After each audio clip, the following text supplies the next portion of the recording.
Século XX, raridades do acervo de Rondônia. Este livro se chama O Lupanar. Morava no Rio de Janeiro um português que tem, inclusive, outras coisas, chamado Ferreira da Rosa. Ele tem umas coisas também de história do Rio de Janeiro e tal, Ferreira da Rosa. E lá por volta, o livro é de 1886, parece, mas ele já transava aqui, ele era um homem do século XIX, né? E no Rio de Janeiro, a prostituição no Rio de Janeiro na época era controlada pelas Vigmigdal, que era uma entidade judaica que controlava a prostituição em todos os países. Tinha no Brasil, principalmente, e na Argentina também tinha muito. Tanto que eles trocavam mulheres. Por exemplo, se uma prostituta no Rio de Janeiro arrumava um problema com a polícia, ele tinha um companheiro dele, qualquer um das Vigmigdal, em Buenos Aires. Então ele entrava em contato com o cara e dizia: olha, vamos trocar. Eu te mando uma que me deu problema no Brasil e você me manda uma que está te dando problema aí em Buenos Aires. Então eles trocavam mulheres. Era um negócio, uma entidade que funcionava, que explorava economicamente uma coisa chamada prostituição. Pegava a mulher. Ele conta aqui, por exemplo, que tinha judeu que saía do Brasil e ia para pequenas cidades da Europa. Aí tinha uma moça saudável, bonita, numa zona rural. O cara se fingia apaixonado, casava, trazia ela para o Brasil e botava ela na prostituição. Coisa que hoje a gente está vendo aí, até na novela. Essa novela que está passando aí, de aliciar a mulher no Brasil, de levar não sei para onde. Isso é velho como andar para frente. Ó, estudo sobre o cafitismo e a prostituição no Rio de Janeiro. Primeira parte da série de artigos publicados no país sob a epígrafe A Podridão do Vício. Ó, o que o salvou foi essa circunstância dele ter obtido todas as informações na polícia. E o que é que ele fez? A polícia forneceu retratinhos, fotografias para ele, das prostitutas, dos cafetões. Ele contratou um cara para desenhar, olha só, Anita Rumenstein. Ele fez os desenhinhos das principais prostitutas judias e tal. Quando ele sai o livro, quando ele começa a publicar no país, os judeus do Rio de Janeiro ligados à prostituição contratam o melhor advogado do Rio de Janeiro da época, que era o Rubens, aquele de Moraes, Evaristo de Moraes, o pai do Evaristo de Moraes, que era o grande advogado criminalista de coisa. E o Evaristo de Moraes entra com um processo. Só que o Ferreira da Rosa, como todo crime de coisa permite a chamada exceptio veritatis, ou seja, exceção de verdade, calúnia, difamação, se você provar que aquilo, eu acho que você é bicha, eu te chamo de bicha, você me processa, né? Aí o meu advogado demonstra que eu te chamei de bicha porque você é bicha. Aí olha, ele é bicha, todo mundo sabe que ele é bicha, então eu não posso ser condenado por ter te chamado de bicha, porque a exceção de verdade mostra que eu te chamei porque você é mesmo. Então o Evaristo de Moraes disse: sim, mas tudo que eu falei lá foi a polícia que me deu os dados. Então o que aconteceu? Quando os judeus perderam a causa para o maior advogado do Rio de Janeiro, o único jeito de protesto foi comprar todos os exemplares que apareciam do Lupanar e destruir. E sobraram pouquíssimos exemplares um dos quais está no acervo de Tinhorão, no Instituto Moreira. Agora, como é que você conseguiu esse? Assim, de coisa de... Esse não tem história, foi assim, achado mesmo em sebo.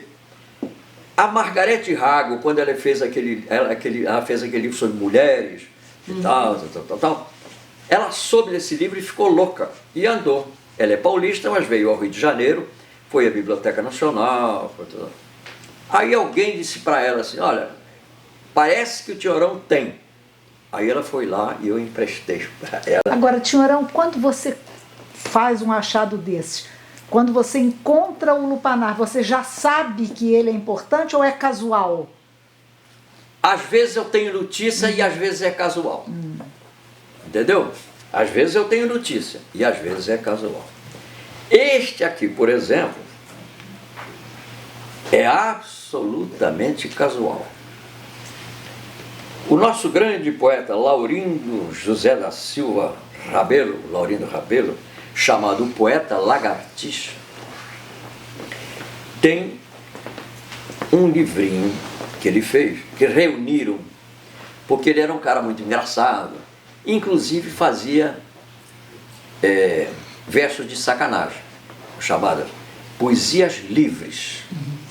Então nós temos aqui poesias livres de Laurindo José da Silva Rabelo, Poeta Lagartixa, editado no Rio de Janeiro em 1890.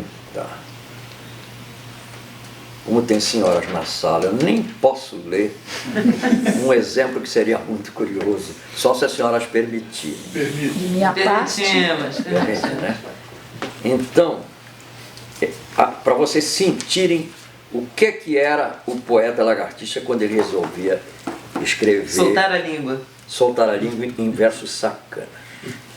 Tem uma aqui que é muito engraçado e que mostra uma coisa. A gente pensa que bicha, né, homossexual é uma coisa moderninha. Não. Ele está escrevendo no fim do século XIX. Olha só.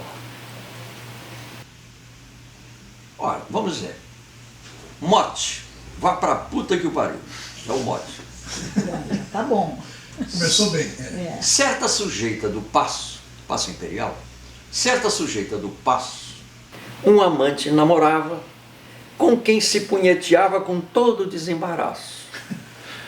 Ele quis ir ao cabaço, mas ela lhe retorquiu. Gentes, pois já se viu, arrilá, arrede a trouxa. Se já não lhes serve a coxa, vá pra puta que o pariu. Não é uma maravilha? Só tem no acervo Tinhorão. O livreiro, Olinto de Moura, o falecido livreiro, que era uma grande figura, que morreu, ele teve um exemplar de uma outra edição, e deu para um cara encadernar.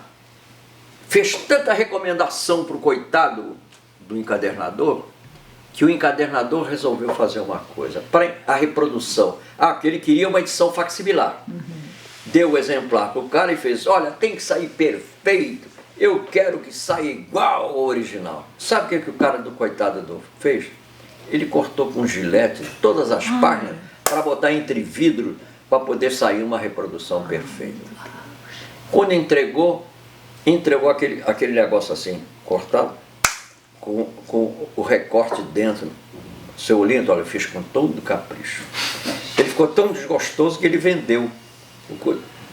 E aí tem, no acervo tem o exemplar que ele fez para poucas pessoas e tal. Aí o acervo tem o exemplar mas só tem conhecido esse. Exemplares conhecidos. Tem outro Viola de Lereno aqui, mas de mais...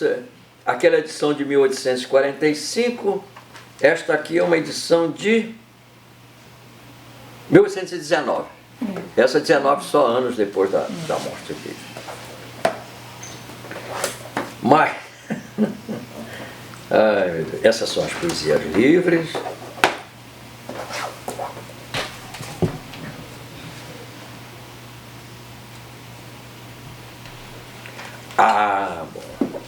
Aí nós temos o teatro de revista, que quando chega no século XIX, revela um grande autor que deixa nome no teatro musicado brasileiro, que era o nosso Arthur Azevedo. E o Arthur Azevedo revela um autor baiano que era também cantor de modinhas, chamado, olha a pane, Xisto Bahia. E lança o Xisto Bahia num auto, que ele chama de auto, comédia em um ato, né? Uma véspera de reis, que é uma véspera de reis na Bahia. Como ele era baiano, ele explora o talento do Xisto Bahia e cria essa peça, Uma Véspera de Reis, em que ele mesmo, Arthur Azevedo, diria posteriormente, com modéstia, dizendo, pô, tinha que fazer sucesso, o papel que o Xisto Bahia faz na minha peça é o que levanta o público. E então está aqui a primeira edição de Uma Véspera de Reis, de 1870, edição de Brown e Evaristo, editores, da Rua da Quitanda, 53, 1870. Tem no acervo Tinhorão. Aqui, o chefe ali está admirado. Ele não, tá achando massa. Hein? O jogo está achando massa. Então aqui tem o quê? Vamos ver o que é isso aqui. Se está nessa caixinha é porque é coisa boa. Ah, bom. Este Xisto Bahia também produzia teatro. Porque como ele era ator, geralmente quando os atores de muito talento, eles mesmos criavam para eles. Assim, eles faziam aquelas coisas para eles mesmos representarem em chamadas festas de benefício. A festa de benefício era o seguinte, todo ator, coitado, na época, era um cara duro, velho. Então, de vez em quando, ele reunia uma série de trabalhos para um ator só, para a representação, em que sabia que o público... Então, num belo dia, geralmente usando o seu próprio aniversário, em honra dele mesmo, para comemorar o seu aniversário, ele fazia um espetáculo em que ele era o principal personagem. E é claro que ele não queria dividir direito com ninguém. Nessa noite, quem pagava para ir no teatro ver o Xisto Bahia, via alguma coisa escrita pelo próprio Xisto Bahia, então não precisava pagar direito autoral para ninguém. Ele reunia as duas coisas. Ele ganhava como autor e como ator. Bom, uma das figuras do Xisto Bahia que mais sucesso fez era a figura do malandro da época, que era o Capadócio. Então, esta peça, está aqui, primeira edição, 1893, logo depois que ele faz camaradagem com Arthur Azevedo, o Capadócio do Xisto Bahia, com um pequeno detalhe.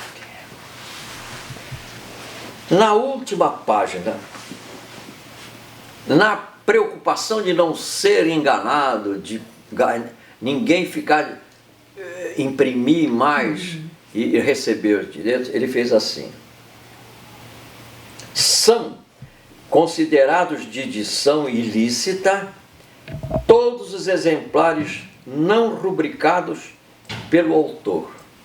Então nós temos a primeira edição do Capadócio com a assinatura do Xisto Bahia. Para evitar a pirataria. Exatamente.